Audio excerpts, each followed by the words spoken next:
분배물은 똑같은 인형 2개. 이 인형은 일종의 미끼야. 귀신을 자극하는. 이제 귀신을 불러내기 위한 모든 준비는 끝났어. 피날레만 남은 거지. আসসালামু আলাইকুম। কলেজের একটি গ্রুপ যারা কিনা বিভিন্ন জায়গায় গিয়ে প্যারানর্মাল অ্যাক্টিভিটিস করত। এমনই একদিন তারা সবাই মিলে একটি বাড়িতে যায় এক্সপেরিমেন্ট করতে, যাদের মধ্যে একজন পজেস হয়ে যায়। এখন তারা কি তাদের বন্ধুকে বাঁচাতে পারবে, নাকি সবাই ভয়ানক এক ইতিহাসের সাক্ষী হতে যাচ্ছে? কি হবে তাদের সাথে? বলছিলাম 2019 সালে মুক্তি পাওয়া 0.0 MHz south Korean supernatural horror মুভির কথা। আশা করছি আজকের এক্সপ্লেনেশন আপনাদের ভালো লাগবে, এবং ভালো লাগলে একটি লাইক এবং সাবস্ক্রাইব করে পাশে থাকবেন। ধন্যবাদ। তো চলুন আর দেরি না করে গল্পটি শুরু করা যাক। তো মুভির শুরুতে আমরা দেখতে পাই একটি মহিলাকে, যে কিনা একটি রিচুয়ালস করছিল। ওই বাড়িতে এমন নিশ্চয়ই তো কিছু হয়েছে যার জন্য রিচুয়াল হচ্ছিল। তো সেই রিচুয়াল চলাকালীন সময়ে বাড়ির দরজাটি আপনা আপনি খুলে যায়। সেই মহিলাটি ওটি চেক করতে গেলে তখনই একটি অপশক্তি এসে তাকে মেরে ফেলে এবং মেরে সেই বাড়ির ছাদের উপর আটকে রাখে। এইসব দৃশ্য যখনই গ্রামবাসীরা দেখে তখন তারা ভীষণভাবে ভয় পেয়ে যায়।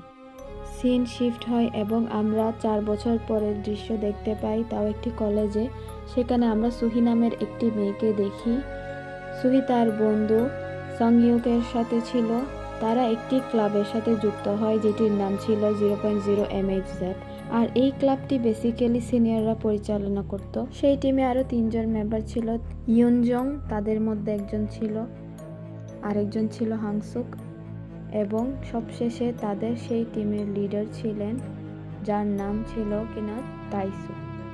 তাইসু ছিলেন সেই টিমের লিডার, যে কিনা তখনও তাদের সেই বাড়ি সম্পর্কে কিছু ইনফরমেশন দিচ্ছিল, যেটি আমরা মুভির প্রথমে দেখে এসেছিলাম। তখন তাইসু ভিডিও প্লে করার মাধ্যমে সেই বাড়িটি সম্পর্কে আরও তথ্য তাদের দিতে থাকে, যে সেই বাড়িটিতে একটি মেয়ে আত্মহত্যা করেছিল, যে কিনা মানসিকভাবে একটু অসুস্থ ছিল। বাড়িটি গ্রাম থেকে খানিকটা দূরে থাকার কারণে সে আত্মহত্যা করার পরেও গ্রামবাসীরা জানতো না। অনেক দিন যাবৎ সেই মেয়েটির দেহ সেখানে ঝুলে থাকার ফলে তার দেহ থেকে মাথা আলাদা হয়ে যায়। তাইসু সেই রিচুয়ালসের কথাও বলে, যেটি আমরা মুভির শুরুতে দেখেছিলাম। তারা সবাই মিলে সিদ্ধান্ত নেয় যে তারা সেই বাড়িতে যাবে আর সেই বাড়ির সত্যতা যাচাই করবে। সব শুনে সাং একটু ভয় পেয়ে গেল, করার কিছু ছিল না। সবাই সেই বাড়ির উদ্দেশ্যে রওনা হয়ে পড়লো এবং তাদের যাত্রা শুরু করলো। পথিমধ্যে তারা একটি সুপার শপে যায় কিছু কেনাকাটা করার জন্য। শপ ওনার তাদের কথার মাধ্যমে বুঝতে পারে যে তারা সেই অভিশপ্ত বাড়িটির মধ্যে যাচ্ছে। তখন শপ ওনার তাদের সবাইকে বারে বারে মানা করে যে সেই বাড়িতে না যাওয়ার জন্য, কেননা সেই বাড়ির ভয়ানক অনেক কথা এবং অভিজ্ঞতা সবাই জানে। তবে তারা কি আর শোনার পাত্র ছিল? তারা তো থেমে থাকার পাত্র নয়। তো তারা অবশেষে রওনা দিয়ে সেই বাড়িটিতে পৌঁছে গেল। তবে দুঃখজনক বিষয় হচ্ছে সেই বাড়িটিতে পৌঁছাতে আরও 5 মিনিট পায়ে হাঁটা দরকার হয়। যাওয়ার সময় সুহি একটি বৃদ্ধ মহিলাকে দেখতে পায়। এই বৃদ্ধ মহিলাটি কে ছিল সেটি আমরা একটু পরেই জানব। তো ফাইনালি তারা সবাই বাড়িটিতে পৌঁছে বাড়ির এক একটি জিনিসপত্র সব কিছু দেখছিল। তখনই ইয়ুংজন একটি টানেল দেখতে পায়, যেটি কিনা বেশ অদ্ভুত ছিল। তারপর সবাই মিলে বেশ মজা করে খাবার খাচ্ছিল। রাতে তারা তাদের সব সেট আপ ঠিক করে চারপাশে ক্যামেরা মিটার্স সব কিছু সেটিং করে এবং আশেপাশেও ক্যামেরা লাগিয়ে দেয়।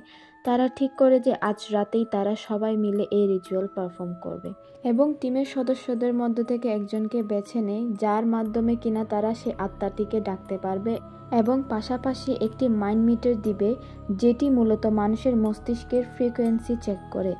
এবং এটি যদি 0.0 MHz হয়ে যায় তাহলে বুঝতে হবে সেই মানুষটি পজেস। তো ফাইনালি তারা তাদের সব সেট আপ ঠিক করে এবং এই কাজের জন্য তারা ইয়ুনজংকে বেছে নেয়। তারা আশেপাশে লবণ দিয়ে একটি বৃত্ত তৈরি করে এবং অপর দিকে 2টি পুতুল রাখে। একটিকে ঝুলন্ত অবস্থায় রাখে এবং অপরটিকে পানিতে কোনো এক পশুর লিভারের সাথে রেখে দেয়। এরপর তারা মন্ত্র পড়তে শুরু করে। সাথে সাথে ইয়ুনজংয়ের কিছু একটা হয়ে যায় এবং সে ছটফট করতে থাকে। তখনই সবাই তাকে সামলাতে যায় এবং ইয়নজং হেসে ওঠে। তার মানে সে এতক্ষণ মজা করছিল। যাই হোক, তাদের এই মজা দুষ্টুমির ছলে অনেক বড় একটা ভুল হয়ে যায়। সেই লবণের সার্কেলটি বা বৃত্তটি একটু মুছে যায়, যেটি তারা কেউ খেয়াল করেনি। এরপর সবাই মিলে বাহিরে যায়, তবে টাইসু থেকে যায়। অন্যদিকে সুহি অনেক ভয় পেয়েছিল এবং পাশের রুমে রেস্ট নিতে যায়। তখনই সান তার সাথে দেখা করতে যায়। সান তখন সুহিকে সান্ত্বনা দিতে থাকে। অপরদিকে আমরা দেখি যে টাইসু এবং হেনসু ক্যামেরার দিকে নজর রাখছিল এবং সুহি তখনই একটি আত্মাকে দেখতে পায়। সে তখন অনেক বেশি ভয় পেয়ে যায়। অপরদিকে টিমের একজন মেম্বার, যে কিনা হেনসু ছিল, সে টয়লেট করার জন্য একটু বাহিরে যায়। তখনই একটি লাল চোখের পাখি দেখতে পায়, যেটি কিনা সেই টানেলের ভিতর দিয়ে চলে যায়। এরপর হেনসু ফিরে আসে তার বসার জায়গায়। সে ক্যামেরার দিকে তাকাতেই লক্ষ্য করে যে তার ফ্রিকোয়েন্সিটি ধীরে ধীরে কমতে শুরু করেছে এবং কমতে কমতে একসময় 0.0 mHz হয়ে গিয়েছে। তার মানে দাঁড়িয়েছিল যে এখন ইয়নজিং প্রজেস্ট। এরপর আমরা সাথে সাথে ইয়নজিংকে পজেস্ট অবস্থায় বাইরে চলে আসতে দেখি, যার চোখ ছিল পুরোটাই সাদা। এই সব দেখে হ্যানসুক অনেক বেশি ভয় পেয়ে যায় এবং সে প্রথমে গিয়ে টাইসুকে সবকিছু জানায় এবং তার পাশাপাশি সাং এবং সুহিকেও সবকিছু জানায়। তারা সবাই মিলে এখন ইয়নজংকে খুঁজতে থাকে এবং এক পর্যায়ে পেয়েও যায় সেই রুমটিতে, যে রুমটিতে পুতুলগুলো ছিল। সেই ঝুলিয়ে থাকা পুতুলের দেহ নিচে পড়ে যায় এবং মাথা উপর দিকে আটকে থাকে। তখনই ইয়নজিংকে টেনে সেই টানেলের ভিতর নিয়ে যায়। ইয়নজিংকে প্রজেস্ট করা সেই আত্মাটি ইয়নজিনের উপর খুব বেশি ভারী হয়ে পড়ছিল, যার জন্য তাকে কেউ সামলাতে পারছিল না। আর এই সব কিছু দেখে সুহি অনেকটা ভয়ের মধ্যে ছিল, যার কারণে সে একদম সেন্সলেস হয়ে যায়। তখন তারা সবাই মিলে ঠিক করে যে সুহিকে প্রথমে গাড়িতে রেখে আসবে এবং তারপর তারা সেই টানেলটির উপর প্রান্ত খুঁজে বের করে ইয়নজংকে সেখান থেকে বের করে নিয়ে আসবে। এরপর তারা তাদের প্ল্যানটির অ্যাকর্ডিং কাজ করতে শুরু করে। তারা তাদের রেকর্ডকৃত সকল ফুটেজ ক্যামেরা সহ সুহিকে গাড়িতে রেখে আসে এবং এদিকেই তারা ইয়নজিংকে খুঁজে বের করে। তবে এসব করতে করতে অনেক দেরি হয়ে যায়। এতক্ষণে সেই আত্মাটি তাকে সম্পূর্ণরূপে পজেস করে ফেলে। এরপর গাড়িতে ওঠা মাত্রই সুহি বলে যে সেই পুতুল দুটিকে তাদের পুড়িয়ে দিতে হবে। যতক্ষণ না সেই পুতুল দুটিকে তারা পুড়িয়ে দিবে, ততক্ষণ সেই আত্মাটি তাদের পিছু ছাড়বে না। যেই এই কথাটি সে বলে, তখন সাথে সাথে টাইসু এই দায়িত্বটি দিয়ে দেয় হেনসুকে। হেনসু যখনই পুতুলগুলো নিয়ে যায় পোড়াতে, সে কি যেন একটা চিন্তা করে এবং পুতুল দুটোকে না পুড়িয়ে সেখানে ফেলে দিয়ে চলে আসে এবং সবাইকে মিথ্যা বলে যে সে পুড়িয়ে ফেলেছে। এদিকে ইয়নজির অবস্থা খারাপ হওয়াতে তারা তখনই হসপিটালে অ্যাডমিট করে তাকে। হোটেলটিতে যাওয়ার পর আমরা হেনসুকের একটি সিক্রেট জানতে পারি। সে ইয়নজিংকে মনে মনে পছন্দ করত। ইয়নজিং টাইসুর সাথে রিলেশনে ছিল, যার জন্য সে কিছু বলতে পারেনি। এই সব কিছু নিয়ে হেনসু অনেক বেশি রেগেছিল এবং তার কাছে ভালো ভালো কিছু ফুটেজ ছিল এইসব প্যারানর্মাল অ্যাক্টিভিটিসের, যার কারণে সে টাকার বিনিময়ে একটি টিভি চ্যানেলকে এইগুলা বিক্রি করার কথা বলে। অপরদিকে সাং, যে কিনা নিজের রুমে ঘুমাচ্ছিল, তখনই তার উপরে একটি ছোট বাচ্চার আত্মা আমরা দেখতে পাই, যে কিনা তার গলা শক্ত করে টিপে ধরেছিল। এই বাচ্চাটির আত্মা কে ছিল তা আমরা সামনেই জানতে পারবো। যাক, পরবর্তী দৃশ্যে আমরা দেখতে পারি হেনসুক টাইসুর কাছে আসে এবং তাকে বলে একটু রেস্ট নিয়ে নিতে, যদিও তারা সবাই রেস্ট নিয়েছে। টাইসু যেতেই হেনসুক ইয়নজিংয়ের কাছে আসে এবং তাকে কিস করতে থাকে। ইয়নজিংয়ের ভিতর থাকা সেই আত্মাটি চোখ খুলে এবং সেও কিস করার মাধ্যমে হেনসুককে মেরে ফেলে। একটু পরেই আমরা দেখি যে ইয়নজিংও সুস্থ হয়ে উঠেছে এবং সবার সাথে কথা বলছে। এরপরে সবাই হোটেল রুমে ফিরে আসে এবং যে যার মতো রুমে চলে যায়। তবে যদিও এখন অবধি হেনসুকের কোনো খবর ছিল না।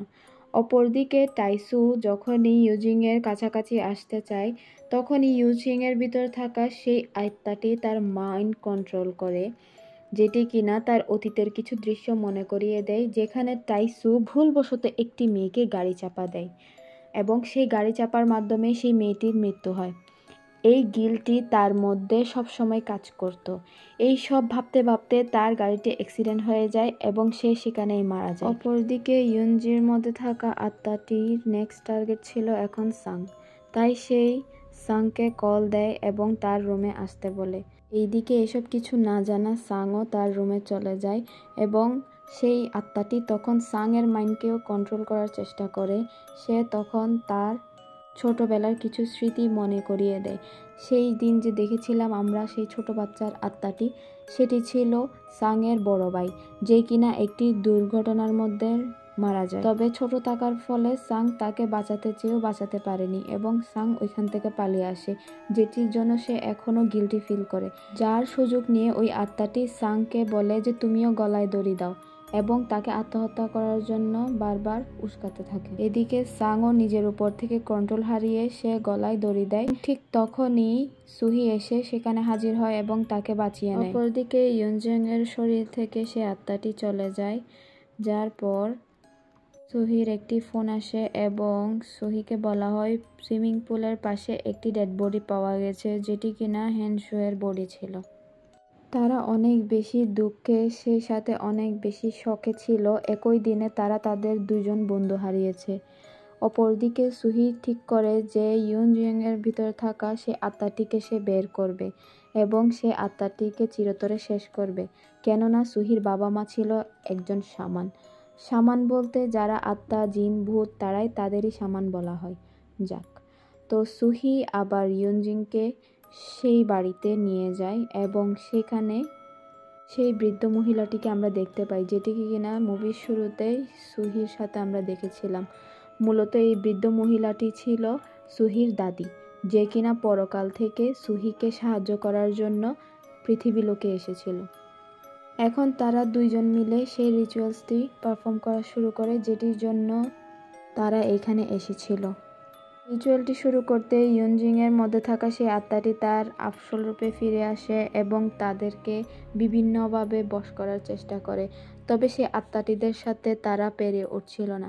পরে সেই আত্মাটি সাংকে টেনে সেই টানেলের ভিতর নিয়ে যায়। টানেলটিতে সাং সেই পুতুল দুটি খুঁজে পায়, যেগুলো কিনা হানসুক না পুড়িয়ে সেখানে ফেলে দিয়ে এসেছিল। সাং সেই পুতুল দুটিকে পুড়িয়ে ফেলে এবং পোড়ানোর সাথে সাথেই সেই আত্মাটি মারা যায় এবং সাংও মুক্ত হয়ে যায়। তবে দুঃখের বিষয় ছিল যে সেই আত্মাটি ইয়ুনজিংয়ের ঘাড় ভেঙে ফেলেছিল, যার ফলে ইয়ুনজং মারা যায় এবং সবশেষে বেঁচে থাকে শুধুমাত্র সাং এবং সুহি, যারা কিনা ওই পুতুলগুলো পুড়িয়ে ফেলেছিল। অবশেষে অনেক দিন কেটে যায়। এরপর সাং এবং সুহি একটি ক্যাফেটেরিয়াতে দেখা করে সাং জানায় তার লিখিত নোবেলটি রিসেন্টলি পাবলিশড হতে চলেছে, যেটি শুনে সুহি খুব খুশি হয় এবং তখনই পাবলিশারের একটি কল আসে সাংয়ের ফোনে। তখন সে কথা বলতে একপাশে চলে যায়। এদিকে সুহি তার ল্যাপটপটি নিয়ে নোভেলটি যেই পড়তে যাচ্ছিল, তখনই তার চোখে একটি ভিডিও ফুটেজ পড়ে। ভিডিওটি ওপেন করতেই সেই দিনের একটি ফুটেজ দেখতে পায়, যেটি কিনা ছিল সেই পুতুলগুলো পুড়িয়ে ফেলার আগ মুহূর্ত। সেখানে দেখা যায় যে সাং সেই পুতুলগুলো পুড়ে ফেলার আগেই সে আত্মাটি সাংয়ের ভিতরে বশ করে ফেলে, যেটি দেখে সুহি অনেক বেশি ভয় পেয়ে যায়। তার মানে কি সেই আত্মাটা এখনও তার ভিতরে আছে? সেটি কি আদৌ মরেছিল? তখনই সাংইয়ক সুহির কাঁধে হাত রাখে এবং মুভিটি এখানেই শেষ হয়ে যায়। তো বন্ধুরা, কেমন লাগলো আজকের এই এক্সপ্লেন? আশা করি ভালোই লেগেছে।